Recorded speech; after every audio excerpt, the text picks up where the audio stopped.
जय श्री कृष्णा। राधे राधे। आज हम गोगा नवमी पर गोगा जी की कथा सुनेंगे। जय जाहिरवीर गोगा जी महाराज की जय। एक समय की बात है, श्री योगेश्वर गोरखनाथ जी अपने शिष्यों को उपदेश दे रहे थे। तब उनके परम शिष्य उग्रनाथ ने प्रश्न किया, हे नाथ, आप साक्षात शिव भक्ति स्वरूप हैं। आप भक्तों के उदारित अवतार धारण करते हैं।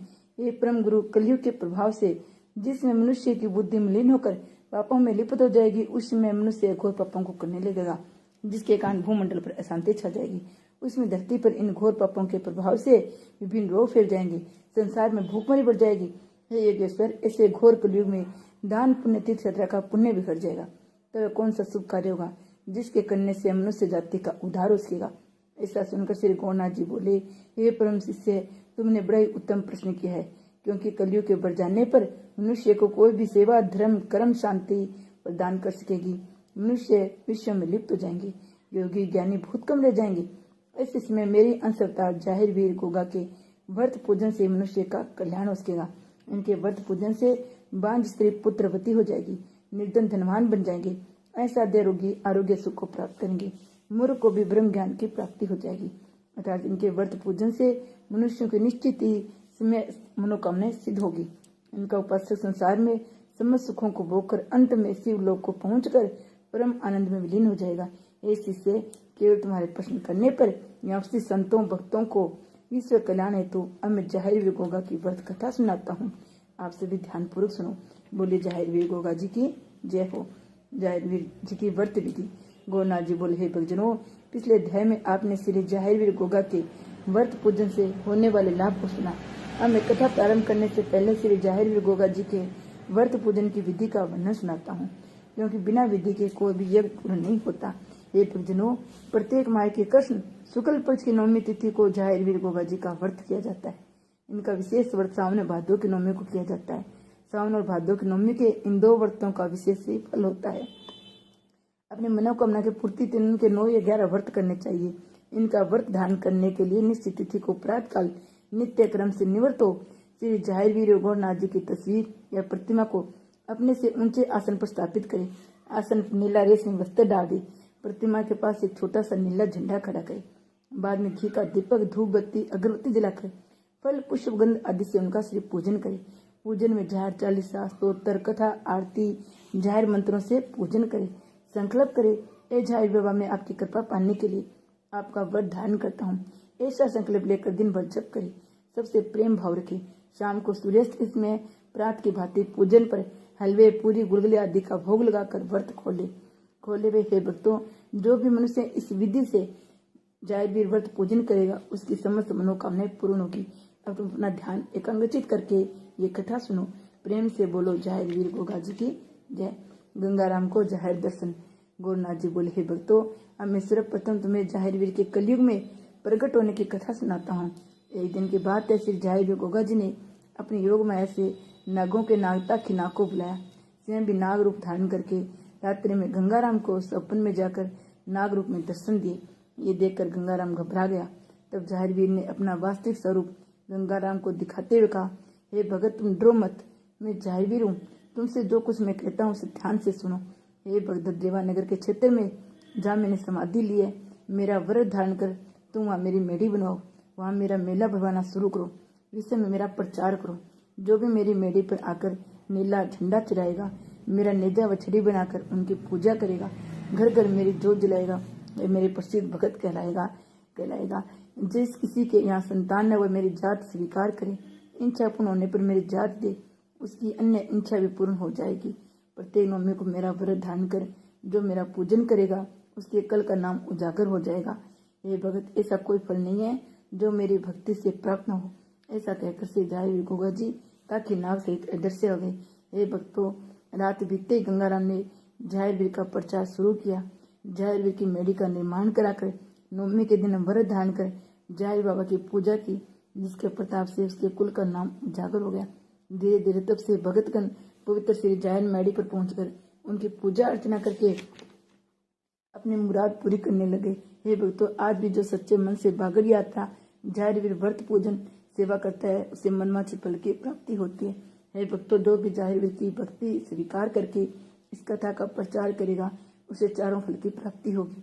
अब मैं तुम्हें उन भक्तों की कथा सुनाता हूँ जिन्होंने झाहिर बाबा का व्रत पूजन करके अपनी मनोकामनाएं पूर्ण की। हरदेवी की कथा। नाथ जी बोले, संतो, अब मैं तुम्हें दुखी पति पत्नी की कथा सुनाता हूँ जिन्होंने सिर्फ झाहिर व्रत कथा पूजन करके अपनी मनोकामनाएं सिद्ध की। ध्यानपुर गांव में एक सुखीराम नाम का भक्त रहता था। दुर्भाग्य से उसकी कोई संतान नहीं थी, जिसके कारण सुखीराम उसकी पत्नी हरदेवी बड़े दुखी रहते थे। एक दिन की बात है, सुखीराम की पत्नी हरदेवी अपनी सखियों के साथ जंगल में लकड़ी लेने चली गई। जंगल में जाकर उसकी सखियां आपस में बातें करते हुए कहने लगी, जिस दिन इस मांझ के सुबह दर्शन हो जाते हैं उस दिन भोजन तक नहीं मिलता है। ये बात हरदेवी ने सुन ली, मगर अपनी सखियों को कुछ नहीं कहा।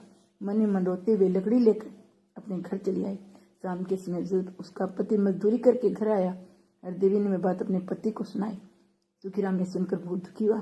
भगवान से प्रार्थना की, हे भगवान, हमारे यहाँ तो एक संतान देकर हमारे सिर से पुत्रहीन होने का कलंक दूर कर दो।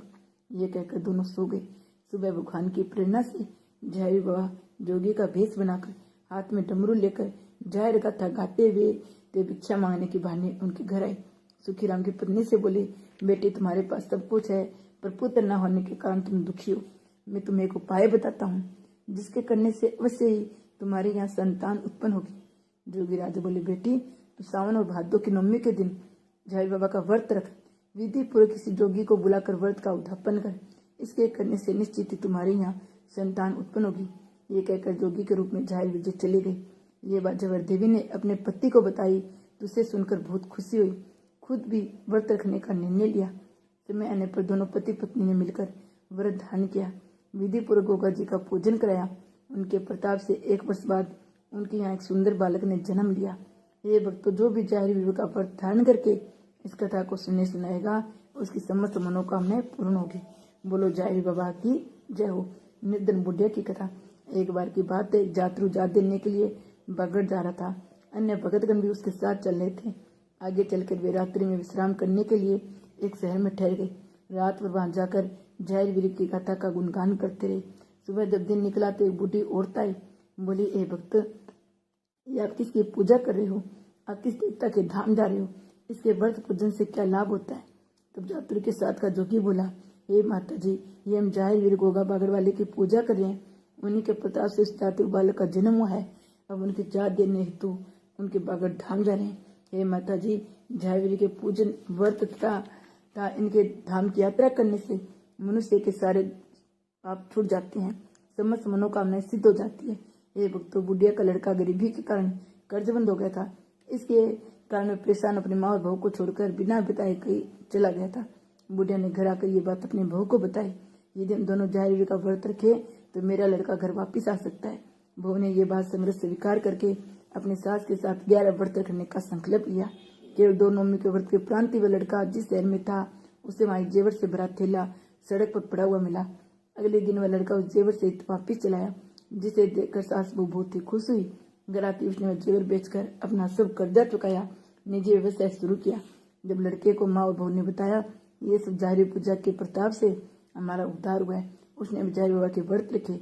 बुढ़िया और उसकी पुत्र वधू ने एक ही दिन अपने व्रतों का उद्यापन किया। उस दिन जोगियों कन्याओं को दान दिया और झाहिर बाबा के नाम पर भंडारा किया। ये भक्तों, सच्चे मन से जो झाहिर बाबा का व्रत धारण कर जो भी इस कथा का पाठ करेगा वह सिंगरी सुखी हो जाएगा। बोले झाहिर बाबा की जय हो। झाहिर बाबा की प्रकोप कथा। अब मैं तुम्हें बाबा झाहिर वीर के रुष्ट हो जाने पर उनके प्रकोप की कथा सुनाती हूँ। सीतापुर गांव में एक परिवार में पहले से झाहिर बाबा की पूजा होती थी। प्रत्येक नवमी को भादों को थापे दिए जाते थे। कुछ समय के बाद उस घर में एक नई बहू आई। वह बहुत ही नास्तिक थी, किसी भी व्रत पूजा में विश्वास नहीं रखती थी। इसलिए जब भादों की नवमी आई, उसने न तो झाहिर वीर का व्रत किया न थापे दिए।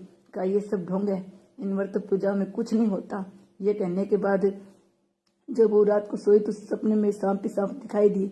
सुबह दिन निकलते जब आंख खुली तो देखा एक सरफ घर के दरवाजे पर है। सुबह दिन निकलते जब आंख खुली तो एक सरफ घर के दरवाजे पर खड़ा है।